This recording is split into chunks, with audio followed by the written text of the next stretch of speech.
किसी भी age group को हो सकती है या किसी भी एज में ये अरोज हो सकती है आपके बॉडी में? उनके अपने लिए भी जीवन जो है बहुत कष्टदायक है, और जो लोग उनके साथ में रहते हैं उनके लिए बहुत कष्टदायक जीवन हो जाता है। कैसे उसके सिम्टम्स हो सकते हैं और कैसे वो आइडेंटिफाई हो सकता है आसानी से घर में ही। नमस्कार, आप देख रहे हैं पवन जुनेजा के साथ ये खास पॉडकास्ट, जिसमें हम बात करेंगे सेहत की, स्वास्थ्य की, लेकिन ढलती उम्रों के साथ आती चुनौतियों की, कि किस तरीके से ढलती उम्र में हमारे घरों के बुजुर्गों के लिए चुनौतियां जो होती हैं उनके क्या समाधान हैं, उन पे कैसे काम किया जा सकता है और वो कैसे एक अच्छा जीवन शैली को जी सकते हैं। तो हमारे साथ इस खास चर्चा पे बात करने के लिए हमारे इस पॉडकास्ट के एपिसोड में हमारे गेस्ट हैं डॉक्टर विपिन चौहान जी। सर, स्वागत है आपका। नमस्कार। सर, सबसे पहले इस पॉडकास्ट की शुरुआत के लिए मैं चाहूंगा कि आप हमारे दर्शकों को अपना परिचय दें, ताकि हम सब जान सकें कि आपकी किस तरीके की मेडिकल हिस्ट्री रही है, बैकग्राउंड रहा है, आपने कितना काम किया है इस इंडस्ट्री के लिए, तो हम वो जानना चाहेंगे सबसे पहले। मैं डॉक्टर विपिन चौहान, मैं नोएडा के अंदर एक assisted living for seniors run कर रहा हूँ फॉर द लास्ट 5 years। हाँ, और मेरा स्पेशलिटी जेनेटिक मेडिसिन है। जेनेटिक मेडिसिन बेसिकली बुजुर्गों का जो भी इलाज करते हैं वो डॉक्टर्स होते हैं जी। हाँ, तो उन बुजुर्गों के लिए जो भी केयर, कैसी केयर होनी चाहिए, कैसा इलाज होना चाहिए, किस समय उनकी क्या रिक्वायरमेंट है, वो सब हम देखते हैं।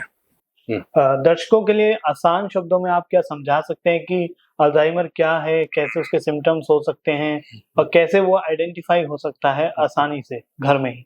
बेसिकली अल्जाइमर्स एक डीजेनरेटिव डिसऑर्डर बोलते हैं, मतलब कि इसके अंदर ये ऐसा डिसऑर्डर है कि इसके अंदर ब्रेन सेल्स हैं, तो ब्रेन सेल्स डेड होना शुरू कर जाती हैं, मरना शुरू हो जाती हैं। तो उस जिस हिसाब से वो डेड होती हैं तो न्यू जनरेशन जो है वो नहीं होता है, कम होता है। तो ब्रेन सेल्स जो हैं जैसे जैसे डैमेज होती हैं तो उनका जो वर्किंग कैपेसिटी ब्रेन की कम होती चली जाती है। मेनली जैसे जो इसमें फ्रंटल लोब का काम होता है। फ्रंटल लोब का बेसिकली काम होता है सोचना, समझना, डिसीजन लेना। तो ये पावर्स सारी चली जाती है। तो जैसे हम सिम्टम पे आते हैं तो पहले तो उनको यही होता है कि वो चीज़ों को भूलना शुरू कर देते हैं। हाँ, तो उन्हें चीज़ें ध्यान नहीं रहती हैं, भूल जाते हैं। हाँ, उसके बाद यहाँ तक हो जाता है कि वो अपने आप को मैनेज करना भी भूल जाते हैं। वो अपने आप कपड़े नहीं पहन सकते हैं, अपने आप उनको पता नहीं लगता कब उनको पॉटी आई है, कब उनको सुसु आई है। वो कहीं पे भी पॉटी करना मतलब पॉटी कर देते हैं। अपने चलने में परेशानी आ जाती है, बोलने में परेशानी आती है, वर्ड्स उनको नहीं मिलते हैं बोलने के लिए। फिर बाद में सेंटेंसेस बोलना भूल जाते हैं, अपने रिलेटिव्स को, अपने फ्रेंड्स के नाम भूल जाते हैं। हाँ, फिर वो अपना ख्याल नहीं कर पा रहे हैं, मतलब धीरे धीरे याददाश्त कमजोर होती जा रही है, जिसकी वजह से उनके अंदर इरिटेशन हो जाता है और इरिटेशन की वजह से वो एजिटेटेड हो जाते हैं। हाँ, घर में लड़ाई झगड़ा या गुस्सा, हाँ, जो इंसान बिल्कुल अपनी लाइफ में सॉफ्ट रहता है, हाँ, वो भी इरिटेशन की वजह से बहुत एग्रेसिव हो जाता है, एजिटेटेड हो जाता है। कहीं पे बाई चांस अगर आपने उसको मना करा कि आपको इस रूम में नहीं जाना, इस जगह नहीं जाना, अगर आप उसको रोकेंगे तो वो इवन वायलेंट भी हो जाता है। राइट। तो सर, ये कोई मतलब पर्टिकुलर एज है जब से ये राइज होना शुरू होती है बीमारी अल्जाइमर, या किसी भी एज ग्रुप को हो सकती है, या किसी भी एज में ये अरोज हो सकती है आपके बॉडी में? देखिए, जनरली ये ओल्ड एज की प्रॉब्लम है। हाँ, ये नॉर्मली ये अगर मैं बोलूँ तो 60 के बाद कभी भी हो सकती है। 60 to 65 कभी भी स्टार्ट हो जाती है। हाँ, अलग अलग इसके कारण है, अलग अलग वजह है इसकी वजह से वो ये शुरू हो जाती है। 60 में जैसे मैं बोलूँ कि परसेंटेज इनकी ज्यादा होती है। हाँ, 60 में कम लोग इस रोग से ग्रसित होते हैं। यही जाके आगे 65 पे, 75 पे ये जाके बढ़ती चली जाती है। जैसे बढ़ती है तो इनकी संख्या, रेशो बढ़ता चला जाता है, संख्या ज्यादा बढ़ती चली जाती है। तो इन चीजों को रोकथाम होनी चाहिए।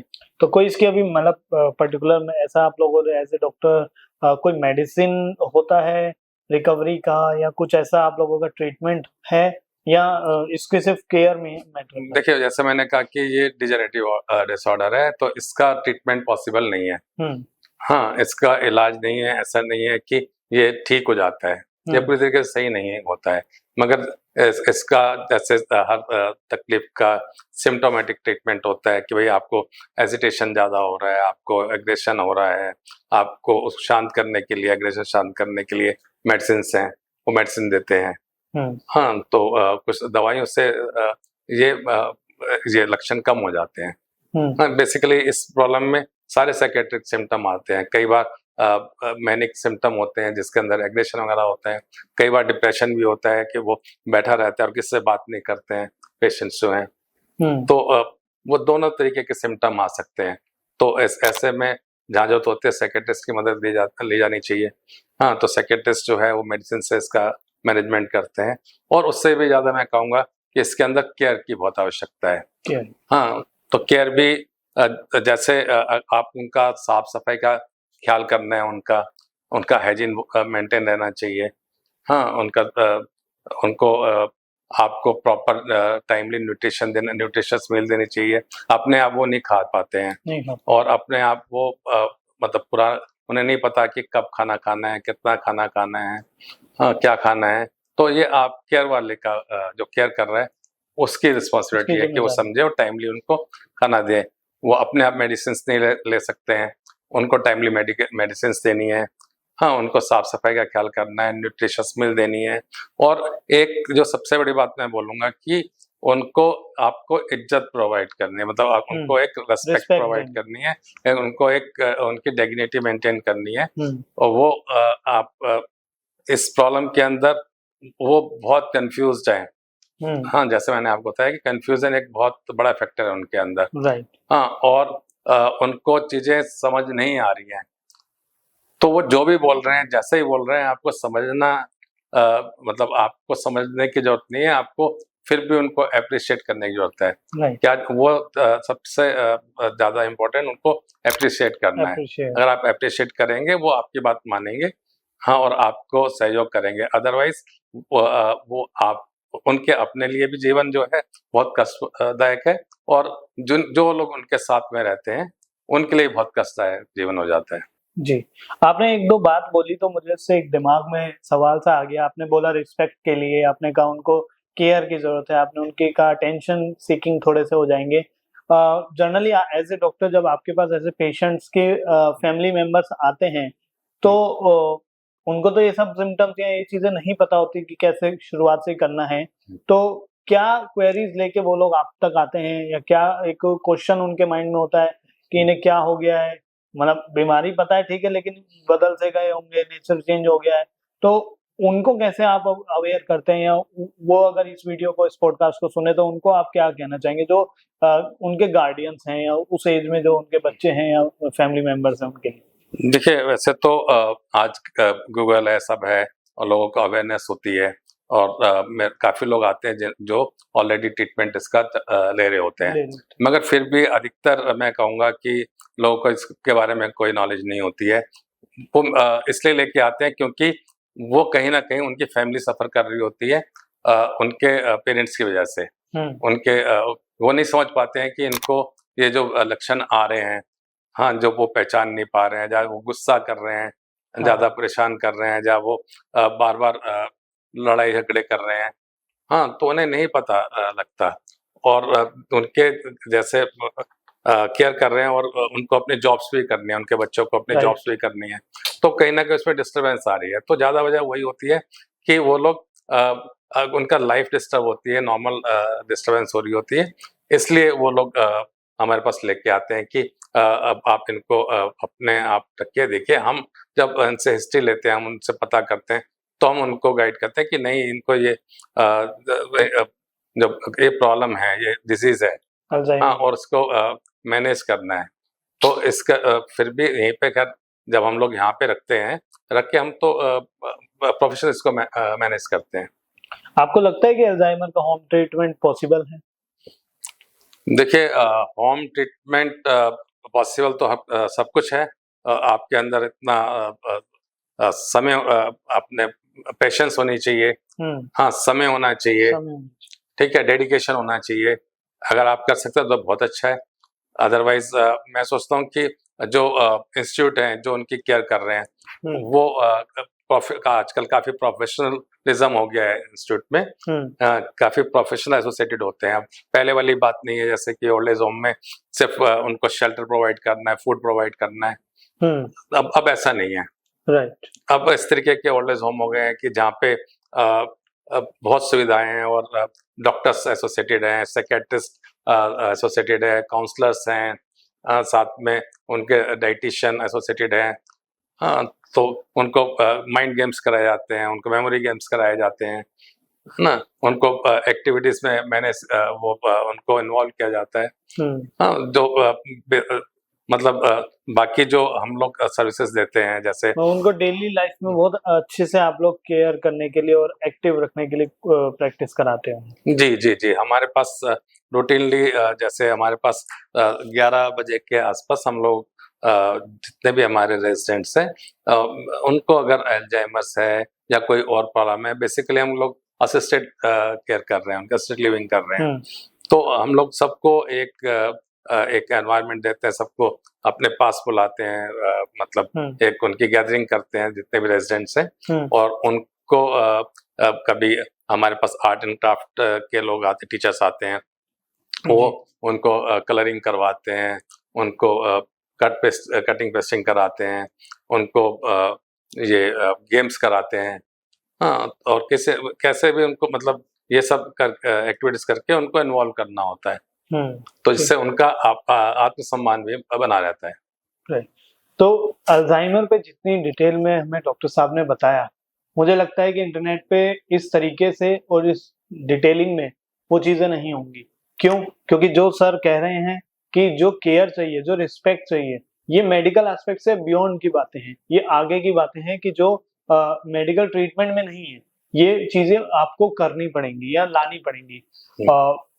मुझे सर के साथ जुड़े हुए काफी समय हो गया, तो सर ने हमें अपना सेंटर दिखाया। सर का एक शानदार असिस्टेड लिविंग का सेंटर है जहाँ पे ऐसे ही पेशेंट्स को सर एवरीडे ट्रीट करते हैं, उनको केयर करते हैं। तो सर वो क्या कॉन्सेप्ट है, थोड़ा सा हम उस पे आते हैं कि जो आपका एनजीओ है, जो आपका सेंटर है, वो किस तरीके से वर्क करता है, क्या वहाँ पे आप इन पेशेंट्स के लिए क्या-क्या सुविधाएं आप प्रोवाइड करते हैं, थोड़ा सा उस कॉन्सेप्ट के बारे में बताएं। मैं सोचता हूँ कि आप ये जानना चाहते हैं कि हम लोग वहाँ पे रूटीन क्या है हमारा, पेशेंट के लिए क्या रूटीन है। हाँ, तो हम लोग क्या प्रोवाइड करते हैं, किस प्रकार की केयर करते हैं, कैसे केयर करते हैं, जो घर पे शायद पॉसिबल ना हो या मिलती नहीं है। तो बेसिकली हमारा पेशेंट्स का जो दिनचर्या है वो सुबह 6 बजे से शुरू हो जाती है। हाँ, सुबह 6 बजे सभी जो हमारे पास रेजिडेंट्स हैं उनको नहलाया जाता है। हाँ, और जिसको जो बिल्कुल बेड पे है तो उसकी स्पॉन्जिंग की जाती है, और जो लोग चल फिर सकते हैं, उठ सकते हैं, टॉयलेट ये बाथरूम जा सकते हैं, उनको भी सपोर्ट बाथरूम ले आया जाता है, नहलाया जाता है, कपड़े बदले जाते हैं उनके। हाँ, उनको अच्छे से ऑयलिंग मसाज वगैरह करके उनको फिट किया जाता है, और 7 बजे के आसपास हम उनको मतलब चाय वगैरह, चाय एंड बिस्किट्स एंड ये सब प्रोवाइड करते हैं। हाँ, लगभग 8:30 बजे के आसपास हमारा ब्रेकफास्ट रेडी हो जाता है, तो वो फुल ब्रेकफास्ट दिया जाता है। उसके अंदर मतलब एग्स वगैरह भी देते हैं, हम ब्रेड्स देते हैं, पोहा, ये वो न्यूट्रिशियस डाइट देते हैं।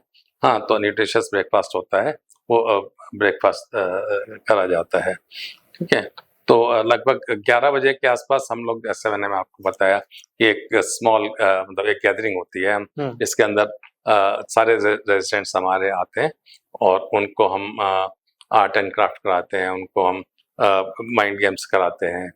हाँ, उनको जैसे उनके साथ गाने गाना, फुटबॉल खेलना, ये सब मतलब चेयर्स पे खेलते हैं। हाँ, तो बॉल से खेलना है, उनको बेस्ट पॉसिबल फिजिकल एक्टिविटीज कराते हैं। फिजिकल एक्टिविटीज कराते हैं, तो जिससे उन्हें अच्छा लगता है। हाँ, उन्होंने लंच वगैरह कर लिया और फिर इवनिंग में 5 बजे के आसपास एक दूसरी गैदरिंग होती है, इसके अंदर भजन वगैरह ये लोग करते हैं। फिजिकल बैठे बैठे फिजिकल एक्सरसाइजेस होती हैं कुछ, मतलब चेयर्स पे जितना पॉसिबल होता है। राइट। हाँ, उनसे वो अपना एक्सरसाइज करते हैं। जी। हाँ, मिलके पुराने गाने, देशभक्ति के गाने, पुराने गाने, हाँ, वो सब जो जैसा कर सकता है गा सकता है। बेसिकली वो ये कि उनको इन्वॉल्व करते हैं, इन्वॉल्व करते हैं। उनको इन्वॉल्व करते हैं कि वो उनको मोटिवेट करते हैं कि वो गाएं, कुछ सुनाएं, कुछ अपनी बात बताएं, अपने पुराने टाइम की बात बताएं, अपने बचपन की बातें बताएं। जैसे मैं आपको वो डिमेंशिया अल्जाइमर्स का बताया था, इसके अंदर ये होता है कि रिसेंट मेमोरी जाती है। अच्छा। हाँ, तो रिसेंट मेमोरी में उनको अभी क्या हुआ है वो नहीं पता, मगर पुरानी बातें सारी पता होती हैं।